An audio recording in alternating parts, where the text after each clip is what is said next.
आज हम बस्तर की बात करना चाहते हैं और जब बस्तर की बात आती है, बस्तर शब्द जुबान पे आता है तो महुए की भीनी खुशबू, चित्रकूट तीरथगढ़ जलप्रपात के कलकल पानी की ध्वनि, रंग बिरंगे पक्षियों की सुमधुर आवाज और हरी चादर ओढ़े हमारा वो बस्तर हमें बड़ी ही आनंदमय यादें अपने जीवन की दिलाता है।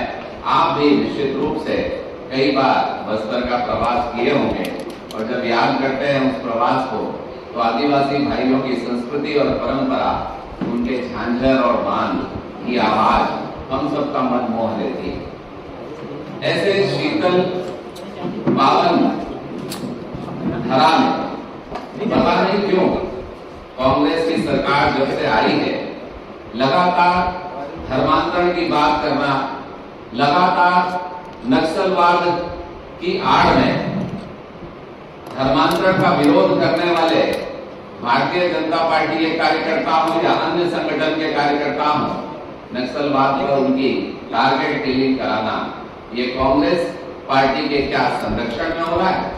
क्या कांग्रेस पार्टी उन अपराधियों को पकड़ नहीं पा रही है, या कांग्रेस चाहती है कि जितना तेजी से धर्मांतरण होगा कांग्रेस पार्टी को उसका लाभ होगा?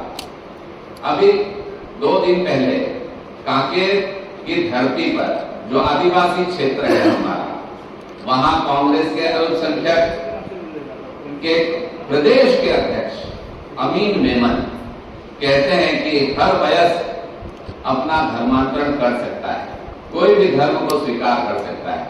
मैं मानता हूं कि कानूनी रूप से ये बात सही है, पर क्या किसी राजनीतिक पार्टी को आदिवासी क्षेत्र में जाकर, जहां धर्मांतरण के नाम पर वो आदिवासी समाज उद्वेलित है, वो प्रताड़ित है, वो प्रयास कर रहा है कि अपनी संस्कृति और परंपरा को वो संजोए, वो बना कर रखे, और सरकार उनको संरक्षित नहीं कर रही है, बल्कि उनके अल्पसंख्यक प्रकोष्ठ के प्रदेश के अध्यक्ष मेमन जाकर कहते हैं कि धर्मांतरण करना चाहिए और धर्मांतरण करने का अधिकार है। मैं मान रहा हूं, फिर से कह रहा हूं, पर क्या संस्कृति और परंपराओं को सहेजने का काम सरकार का नहीं है? क्या हमारी ये जिम्मेदारी नहीं है कि हम आदिवासी भाइयों की संस्कृति और परंपरा को सहेजें? वो जिस भाव से अपना जीवन जी रहे हैं, जिस रीति नीति से वो अपना जीवन जी रहे हैं, वो जीते रहे। क्या धर्म की आड़ में उनकी संस्कृति पर आक्रमण होना चाहिए? क्या कांग्रेस इससे सहमत है? ये एक ही घटना नहीं है। जहां जहां धर्मांतरण का विरोध, मैं फिर से कहूंगा, हमारे साथियों ने किया।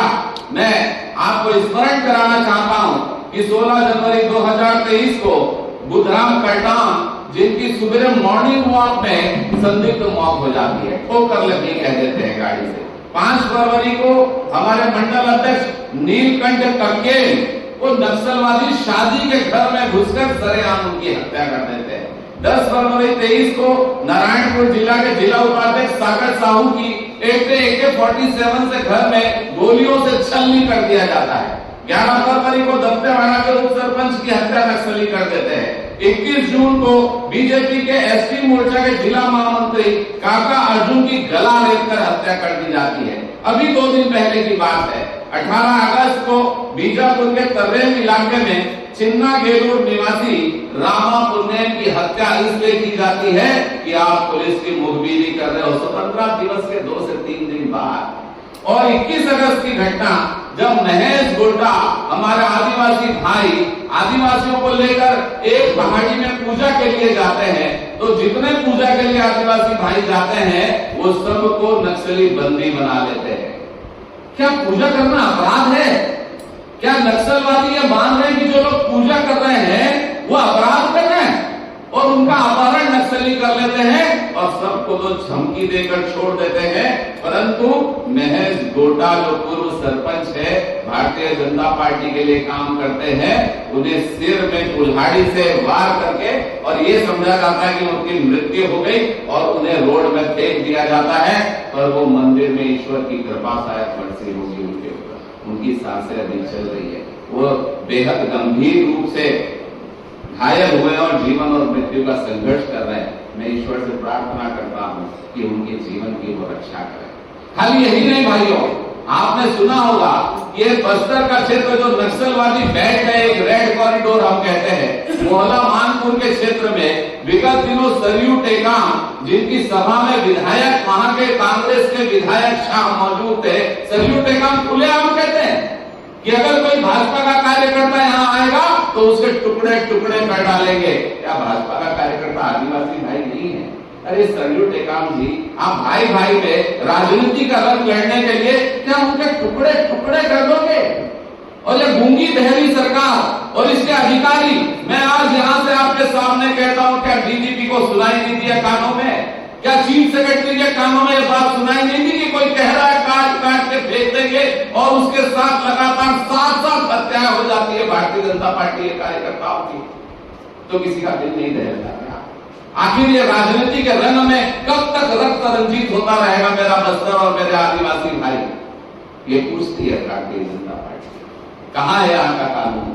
ये रासुका लगाते हैं धर्मांतरण को रोकने वालों पर किसी प्रकार की कोई गंभीर कार्रवाई आज तक नहीं हुई उनके ऊपर, जो कहते हैं कि काट काट के मार डाले।